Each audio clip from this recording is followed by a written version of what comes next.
ইনশাআল্লাহ।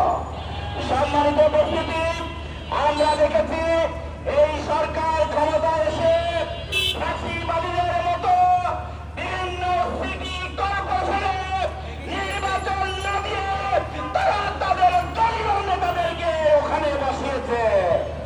এটা কখনো গণতন্ত্র শক্তিশালীর লক্ষণ হতে পারে না।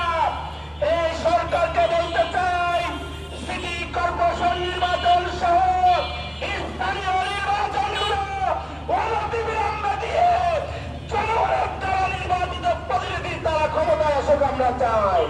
সম্মানিত উপস্থিতি, সর্বশেষে বলতে চাই, বাংলাদেশের সুশাসন প্রতিষ্ঠিত করতে হলে